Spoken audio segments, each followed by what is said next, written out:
എന്താ ഇത്? ബ്രെഡും ഓറഞ്ചും. എനിക്ക് വേണ്ട. വേണ്ടെങ്കിൽ എടുത്ത് കളഞ്ഞിരിക്കണം. ഏതായാലും ഞാനിത് തിരിച്ചു കൊണ്ടുപോകാൻ പോകുന്നില്ല.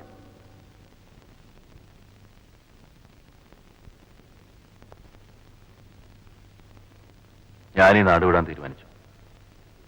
ഞാനും കൂടെ വരാം. എന്റെ അമ്മാവന്റെ അനുമതിയില്ല നീ വരുമോ?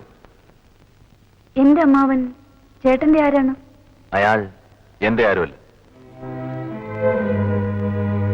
മറ്റൊന്ന്, എത്രയും വേഗം എനിക്ക് നിന്നെ വിവാഹം കഴിക്കും. എന്തു പറയുന്നു? Yes or no? എന്താണ് സംശയം? നിന്റെ അമ്മാവന്റെ അനുവാദം കൂടാതെ നീ സമ്മതിക്കൂ? അമ്മാവന്റെ അനുവാദത്തോടും അനുഗ്രഹത്തോടും നടത്തണമെന്നാണ് എന്റെ ആഗ്രഹം. അത് നടക്കില്ല, ഒരിക്കലും നടക്കില്ല. ഈ കണ്ണീര് കാണുന്ന എനിക്ക് ഇഷ്ടമല്ലെന്ന് ഞാൻ പലപ്പോഴും പറഞ്ഞിട്ടുണ്ട്. ആ ഡോക്ടർ ഒന്ന് വന്നിരുന്നെങ്കിൽ എനിക്കിപ്പോ പോകാമെന്ന് ചോദിക്കാമായിരുന്നു. കോളേജിൽ നിന്ന് റെമിഷൻ വാങ്ങിയെങ്കിലും എവിടെയെങ്കിലും പോയി ഒരു ജോലി ഉണ്ടാക്കണം. എന്നിട്ട് വേണം കോഴ്സ് കംപ്ലീറ്റ് ചെയ്യാൻ. എന്ത് ജോലി? എന്ത് ജോലിയും ചെയ്യും. എങ്കിൽ ഇവിടുത്തെ ഡോക്ടറോടൊന്ന് ചോദിച്ചു നോക്കൂ. ഇവിടെ എന്തെങ്കിലും? ഓ, പഠിപ്പ് മുഴുമിപ്പിക്കാത്ത എന്നെ ഇവിടെ എന്തിനാ? ഇവിടെ ആയാൽ കോഴ്സ് മുടക്കാതെ കഴിയുമല്ലോ. ഡോക്ടർ വിചാരിച്ചാൽ എന്തെങ്കിലും ജോലി കിട്ടാതിരിക്കില്ല.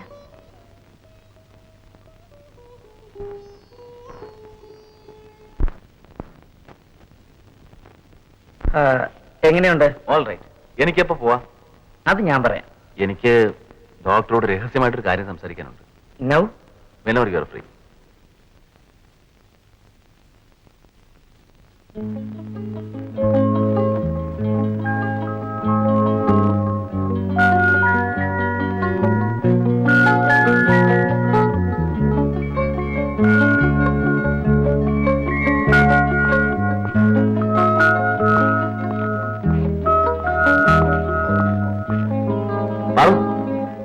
എന്നെ നിയമിച്ചു.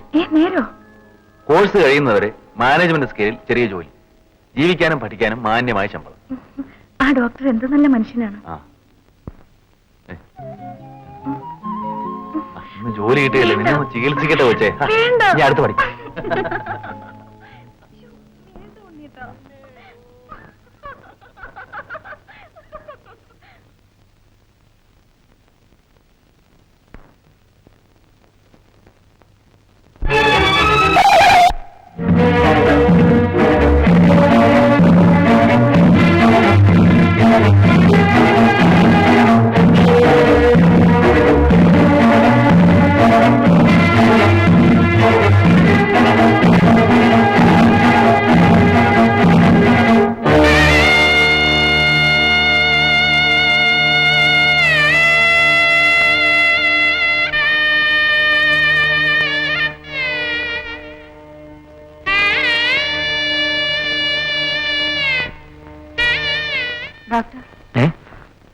എന്താ? ഒരു രോഗിയെ കൊണ്ടുവന്നിട്ടുണ്ട്.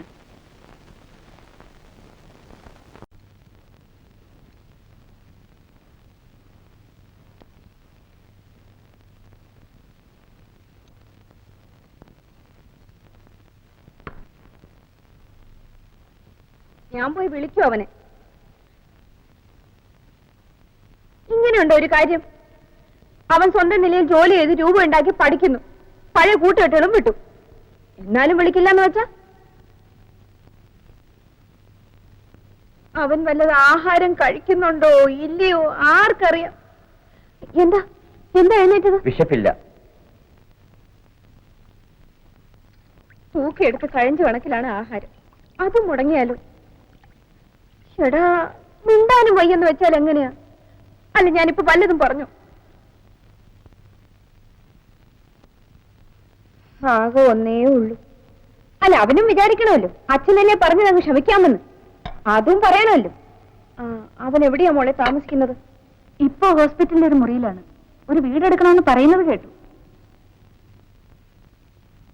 അമ്മാവ അമ്മാവ, MBBSന്റെ റിസൾട്ട് വന്നു. ഉണ്ണേട്ടന് ക്ലാസ് ഉണ്ട്. ഓഹോ, എന്റെ മോൻ പിഴച്ചു പോയൊന്നുമില്ല. ഇനിയെങ്കിലും പോയി അവനെ വിളിക്കരുതോ? ഞാൻ പോയി വിളിക്കില്ല. ഞാൻ പോയി വിളിച്ചോണ്ട് വരും. ആകാശം ഇടിഞ്ഞു വീണാൽ ശരി എന്റെ മോനെ ഞാൻ വിളിക്കും. ഓ, അത് നിന്റെ ഇഷ്ടം. ഇത്തരം പിടിവാശമൊന്നും ആർക്കും നല്ലതല്ല. എനിക്ക് എന്റെ മോനെ കാണാൻ അര നിമിഷം പോലും കഴിയാൻ വയ്യ. വിളിച്ചാൽ അവൻ വന്നില്ലെങ്കിലോ? പിന്നെ ഇല്ലേ, എനിക്ക് സംശയമില്ല, അവൻ വരും. ഞാൻ മുലമെടുത്ത് വളർത്തിയതാണ് അവനെ. എപ്പോഴാണ് എന്റെ കണ്ണടയുന്നതെന്ന് അറിയില്ല. അവനെ കാണാതെ, അവന് വിളമ്പി കൊടുക്കാതെ എനിക്ക് കഴിയാൻ സാധിക്കുന്നില്ല.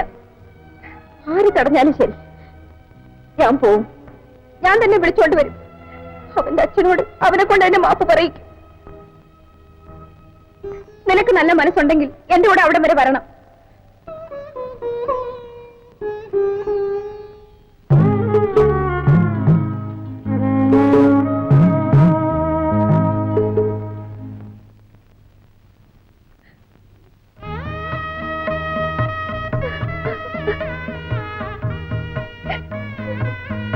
പാറോ കഥ കാണിക്കും. അമ്മ വരും.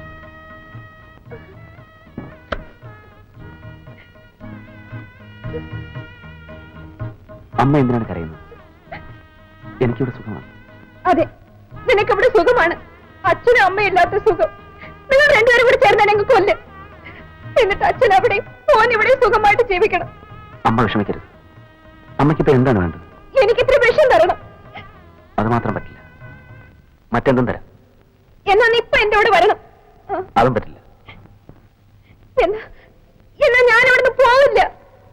വളരെ സന്തോഷം. അമ്മ എങ്ങും പോകണ്ട. ഞാൻ വാടകയ്ക്ക് ഒരു വീടെടുത്തിട്ടുണ്ട്. നമുക്ക് അങ്ങോട്ട് മാറി താമസിക്കാം. അമ്മാവൻ, നീ നിന്റെ അമ്മയോടെ ഉണ്ടല്ലോ. അത് മതിയോ? അത് മതി. എത്രയും വേഗം നിന്നെ ഞാൻ വിവാഹം കഴിക്കും. അത് കഴിഞ്ഞാൽ നീയും എന്റെ വീട്ടിലേക്ക് പോയി. വിവാഹത്തിന്റെ തീയതി തീരുമാനിക്കട്ടെ. തടസ്സമുണ്ടെങ്കിൽ ഇപ്പോഴേ പറയണം. ഉണ്ണി, നീ ഇങ്ങനെ എല്ലാവരും ധർമ്മസങ്കടത്തിലാക്കരുത്. അവൾക്കും ചിലരോടൊക്കെ ചോദിക്കാനില്ലേ? എനിക്കാരോടും ചോദിക്കാനൊന്നുമില്ല. ഒരാഴ്ചയ്ക്ക് എന്നെ വീട് അറിയണം. അമ്മേ, ഞാനൊന്ന് പുറത്തിറങ്ങിയിട്ട് വരാം. ആ വാടക വീടിന്റെ താക്കോല് വാങ്ങിയിട്ട് ഉടനെ വരാം.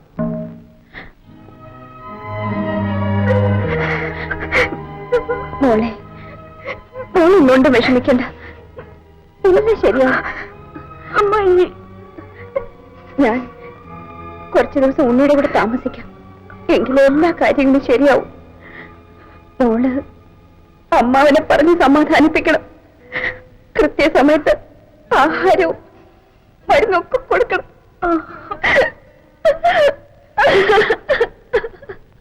ദേവി മകന്റെ കൂടെ താമസമാക്കിയല്ലേ? ഉണ്ണീട്ടൻ വാടകയ്ക്കൊരു വീടെടുത്തു. അമ്മാവി കുറച്ചു ദിവസം.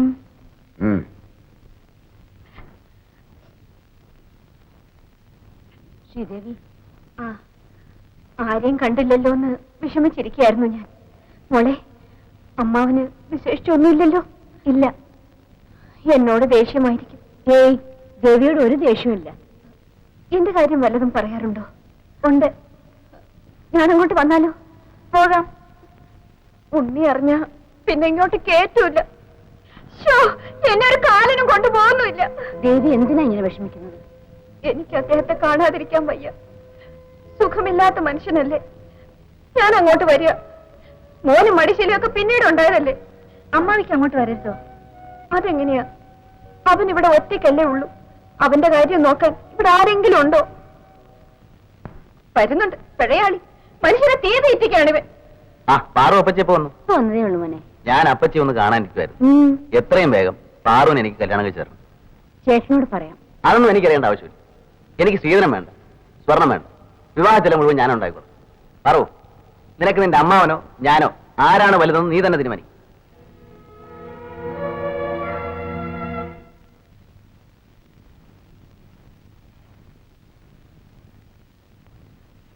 ചേട്ടൻ വന്നിട്ട് ഏറെ നേരമായോ? വന്നതേ ഉള്ളൂ. കാപ്പി കൊണ്ടുവരട്ടെ? ശ്രീധരൻ കാപ്പി ഇട്ടുന്നു. ശ്രീദേവിയെ കാണാനായി ഞങ്ങളൊന്ന് പോയി. അമ്മാവിന്റെ സുഖവിവരങ്ങളെല്ലാം ചോദിച്ചു. സന്തോഷം. പാർവതിയെ ഉടനെ വിവാഹം കഴിക്കണമെന്ന് ഉണ്ണി പറഞ്ഞു. എനിക്ക് സമ്മതമല്ല. ചേട്ടന് സമ്മതമല്ലെങ്കിൽ എനിക്കും സമ്മതമല്ല. നിനക്കോ? തുറന്നു പറയൂ. ഉണ്ണിയെ വിവാഹം കഴിക്കുന്നത് നിനക്കിഷ്ടമാണോ? നിന്നോടുള്ള സ്നേഹം കൊണ്ടോ അതോ എന്നോടുള്ള വൈരാഗ്യം കൊണ്ടോ അവന്റെ ഈ തീരുമാനം? ഉണ്ണീട്ടന് എന്നെ ഇഷ്ടമാണ്. നല്ല ഉറപ്പാണോ? ശരി, പക്ഷേ എന്റെ സമ്മതത്തോടെ അല്ല ഈ വിവാഹം നടക്കുന്നതെന്ന് അവനോട് പറഞ്ഞേക്ക്. ഒരു കാര്യം, അവൻ പിന്നിലാവാണ്. സന്ധ്യയ്ക്ക് കുറെ ഇരുട്ടിയ ശേഷം ഉദിക്കുന്ന നിലാവ്. ആ ഇരുട്ടിൽ വിഷപ്പാമ്പുകൾ മാളത്തിൽ നിന്ന് പുറത്തിറങ്ങും. അതുകൊണ്ട് പിന്നിലാവിൽ സൂക്ഷിച്ചു വേണം നടക്കാൻ. മനസ്സിലായോ? മനസ്സിലായി. സരസ്വതി, നിങ്ങൾക്ക് ഇന്ന് തന്നെ നിങ്ങളുടെ വീട്ടിലേക്ക് പോകാം. അയ്യോ ചേട്ടാ, അമ്മാവൻ അങ്ങനെ പറയരുത്. അമ്മാവനെ ഒറ്റയ്ക്കാക്കിട്ട് ഞങ്ങൾ പോവില്ല. നിന്റെ നന്മയ്ക്ക് വേണ്ടിയാണ് അമ്മാവനത് പറയുന്നത്. എന്റെ കാര്യം നോക്കാൻ ശ്രീധരൻ മതി. നിങ്ങൾ ഇന്ന് തന്നെ പോണം.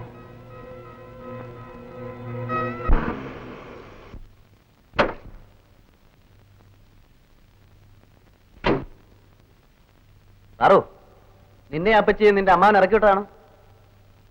അല്ല, രണ്ടായാലും നല്ലത്. ആ, ക്ഷണക്കത്തൊക്കെ അടിച്ചു കിട്ടി. നിനക്ക് ആരെങ്കിലും ക്ഷണിക്കണേ ക്ഷണിച്ചോ. ഉണ്ണി, എന്റെ ഒരു അപേക്ഷയാണ്. അച്ഛനെ കണ്ട് അനുഗ്രഹമായിരിക്കും. സാധ്യമല്ല. ഞങ്ങളുടെ വിവാഹം ആർഭാടമായിട്ട് തന്നെ നടക്കും. ഡോക്ടർ ഗോപി ആവശ്യത്തിനുള്ള മുഴുവൻ രൂപയും തന്നിട്ടുണ്ട്. ആ, പിന്നെ വിവാഹം ടാഗോർ ഹാളിൽ വെച്ചായിരിക്കും. അപ്പച്ചിക്കും പാറുവിനും കാർ വരും.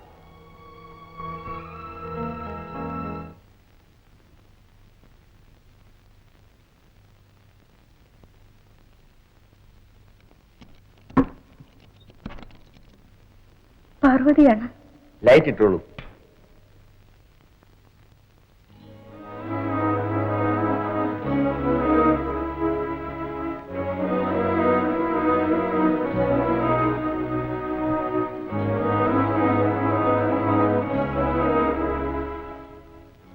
നാളെ രാവിലെ 10 മണിക്കാണല്ലേ വിവാഹം? അതെ. ശ്രീധരനും ക്ഷണക്കത്ത് വന്നു. എനിക്കില്ല.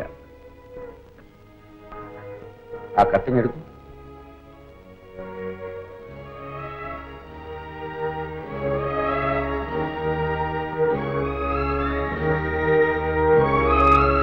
നീ അതൊന്ന് വായിക്ക.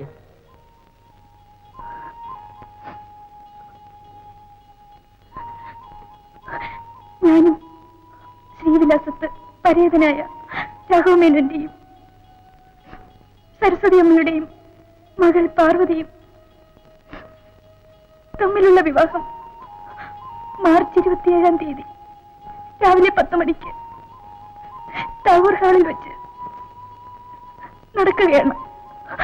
താങ്കൾ സകുടുംബം പങ്കെടുക്കണമെന്ന് താല്പര്യപ്പെടുന്നു. Doctor Govindanunni, MBBS. പരേതന്റെ കോളത്തിലും എനിക്ക് സ്ഥാനമില്ല. മോള് ദുഃഖിക്കണ്ട. അമ്മാവൻ സന്തോഷമാണ്, നിറഞ്ഞ സന്തോഷം. അമ്മാവൻ ജയിച്ചു. എന്റെ മോൻ നല്ലവനായി.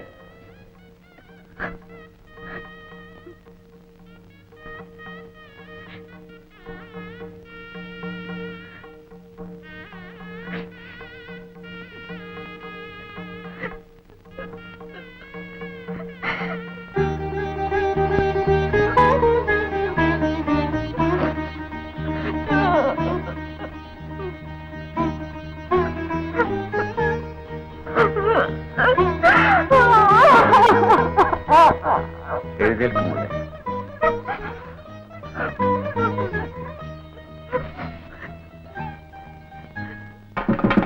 നന്നായി വരും മോളെ.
നേരെ അച്ഛന്റെ അടുത്തേക്കല്ലേ?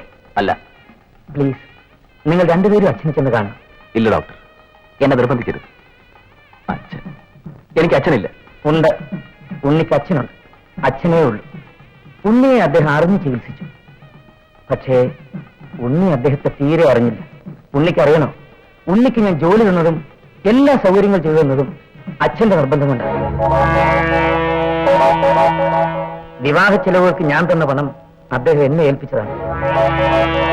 ഉണ്ണി പാർവതി വിവാഹം കഴിച്ചതിൽ ഈ ഭൂമിയിൽ ഏറ്റവും കൂടുതൽ സന്തോഷിക്കുന്നതും ഉണ്ണിയുടെ അച്ഛനാണ്. ഡോക്ടർ, എന്നെ വിശ്വസിക്കൂ ഉണ്ണി, വിശ്വസിക്കൂ. ഇത്രയും നാളിൽ മറച്ചു വെക്കേണ്ടി വന്നതിൽ എനിക്ക് ദുഃഖമുണ്ട്. അദ്ദേഹത്തിന്റെ നിർബന്ധം കൊണ്ട് അങ്ങനെ ചെയ്തത്. He was right. എല്ലാം നല്ലതിനായിരുന്നു. വരൂ, നമുക്ക് അച്ഛനടുത്ത് പോവാം. Sir, engineer Panicker sir അകത്തിരിക്കുന്നു.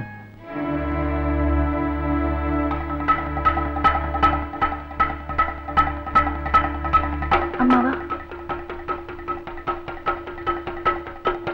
എനിക്ക് മാപ്പ് തരൂ അച്ഛാ. അമ്മാവ, അച്ഛാ, അച്ഛാ, അമ്മാവ, അച്ഛാ. എന്റെ ദൈവമേ!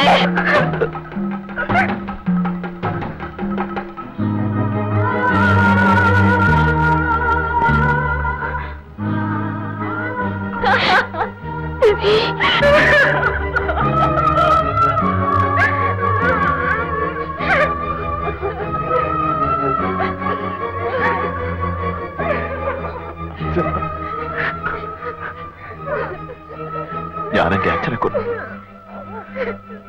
അച്ഛന്റെ ഓമന മകൻ അച്ഛനെ കൊന്നു വെച്ചാ. Unni, you are a doctor. Don't be silly. സ്വയം അച്ഛനാകുന്നത് വരെ സ്വന്തം അച്ഛനെ മനസ്സിലാക്കാൻ പലർക്കും കഴിയുന്നില്ല. അച്ഛൻ മകൻ തോൽക്കാതെ അച്ഛന്റെ മകനായി ജീവിക്കാൻ